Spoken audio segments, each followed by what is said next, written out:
We just got another first round pick injected into this organization, and bonus, it's a 2023 first round pick, the Connor Bedard draft. And as far as I can tell, there is no lotto protection on it, no top 10 protection. So that just gives us an additional opportunity to potentially land the next generational superstar. You gotta love it. Now, it is the Florida Panthers pick, and the likelihood of them bottoming out next season, is slim to none. But you never know. You never know. Just the thought of having the additional opportunity to draft that kid next year, music to my ears, baby. Now, I don't want to celebrate too much here because a player did just get traded out of Montreal, a player I quite enjoyed, and he had a respectable tenure with the Montreal Canadiens, including a long playoff run, and that is Mr. Ben Chiarot, the guy that many said was not worth a first-round pick, but he, as we now know, certainly was. Kent Hughes went to bat, and he got the deal done that he needed to. He used the market value of Ben Chiarot at this moment in time to land a very good haul for Ben. And the trade breaks down as Ben goes to the Florida Panthers. We retain half the salary. That's kind of what also increased his value, was that he could be acquired by a team for so cheap. So I believe Florida's now going to be, his AAV for them is like $1.5 million, and $1 million, 750,000. So that's a really good price for a defenseman who can play heavy minutes. He led the Montreal Canadiens D-corps in minutes through the playoffs last year. He averaged more ice time than Shea Weber and Jeff Petrie and Joel Edmondson. That is incredibly impressive, and we all know what his physical presence is on the ice and what he can bring, especially in terms of the intimidation factor, and I'll get into that. But the rest of this trade, Ben Chiarot goes to Florida. We retain half. We get that first-round selection back. No lotto protection. It's in the 2023 draft. We also get a fourth-round pick, and that is to, be compensated for retaining that money on the contract, and we also get a prospect in the deal, too. Ty Simlinik, a third-round pick in the 2020 draft. He is a goal-scoring left-handed forward. He's got 13 goals in 38 games this year in the ECAC for the, bear with me here, the Quinnipiac University.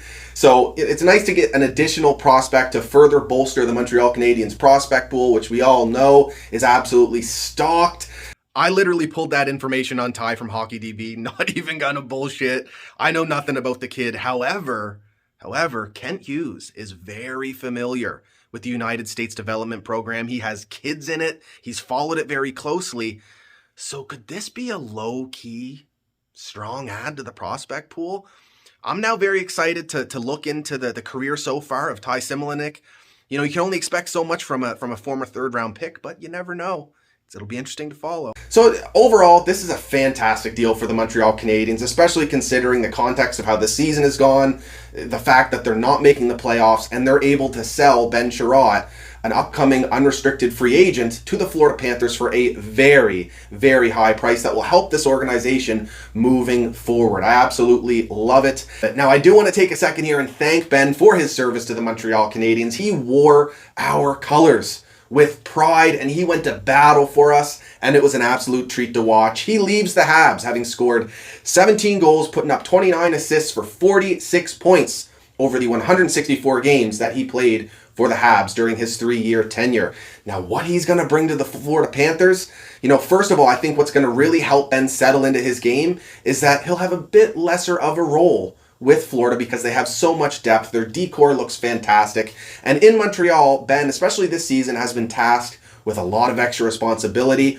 He's been, playing a bit of a mobile defenseman type role and doing fairly well, all things considered. But that's not necessarily his bread and butter and how he can truly impact a game. Now, that being said, I think there's going to be a lot of Florida Panthers fans that will be very surprised at how well Ben skates for a guy who's 6'3", 235 pounds. He can really move, and he's fairly agile and deceptive when he starts skating north-south up the ice. And he also is an underrated shooter. He can really get pucks through, and he has scored some timely goals for the Habs over the years.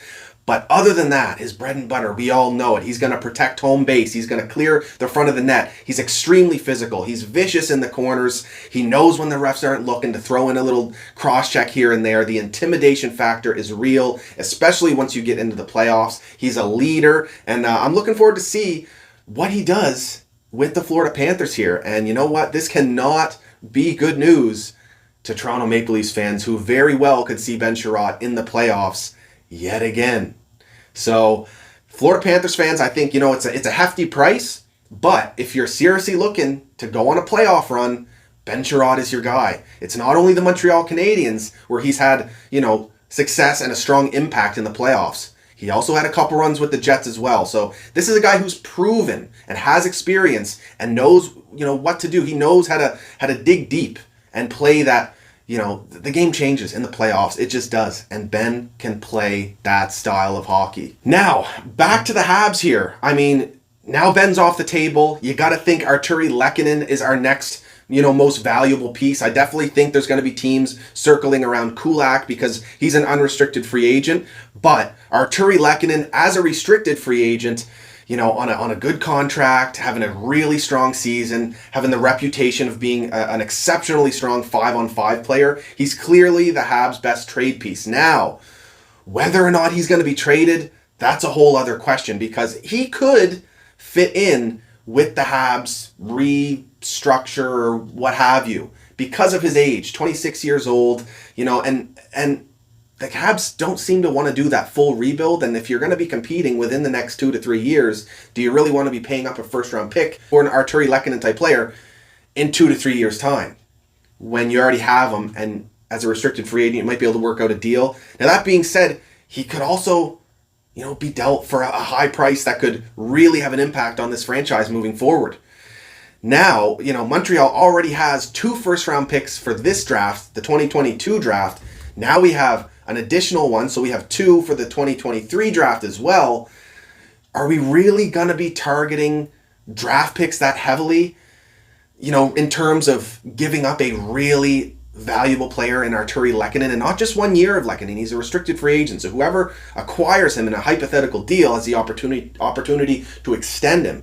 So, or he could be extended by us if he stays. So, he holds value. If it were me, I'm okay with keeping him long term to see what he can do. Maybe, as he's now reached his prime, could this be his ceiling? Could he stay a, consistent 20-goal scorer? Could he elevate that to 25 while also providing that shutdown ability on the penalty kill, the strong forecheck 5-on-5? He could, but, to me, I think if we're to deal Arturi Lehkonen at this point, we should be asking for an A-level prospect and playing hardball and being totally willing to keep the player if you're not willing to pay the price. We've already got a ton of first-round picks, seconds, thirds. This team is loaded with draft picks. They've made a ton of selections already. It would be nice for us to acquire an A-level prospect for a player as valuable as Arturi Lehkonen, who a team can lock up the term if they acquire him, while also having him for this playoff run where he will definitely, it's a sure bet, he will have a strong impact for your team in the playoffs like he did for Montreal last year. So, let me know what your guys' thoughts are on the whole Arturi Lehkonen thing. Let me know what you thought of the return for Ben Chiarot. I have an inkling of what some of you are going to say. And the other thing, please confirm in the comments whether or not there's lotto protection or top 10 protection on that 2023 first. I don't think there is, but I'm waiting for full details here. So, yeah, this is great for the Montreal Canadiens moving forward. I don't think there's much else to be said. We'll have to wait and see here how the rest of this plays out. The deadline's on Monday. Montreal has a few more pieces. We did just put Matthew Perreault on waivers, so it's not looking like we'll get much value for him. But nonetheless, Arturi Lehkonen can draw a lot. So can Brett Kulak. And, Jake Allen is another one. You never know. If the Habs are looking to maybe cut some cap and they want to roll with Montembeault as a backup and moving forward while still keeping Caden in the AHL, I think you could do that. Jake Allen's contract is not that bad. It's 2.9 million, I believe. You can probably get Monty at 1.5, if that. Easy way to save some cap for a team that does need to save some cap, and for a team who does not really know where their position in the league will be next year.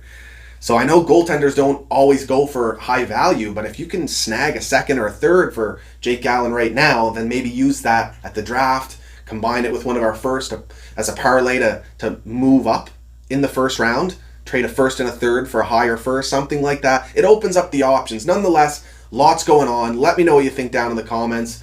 Go Habs, go, baby. Woo!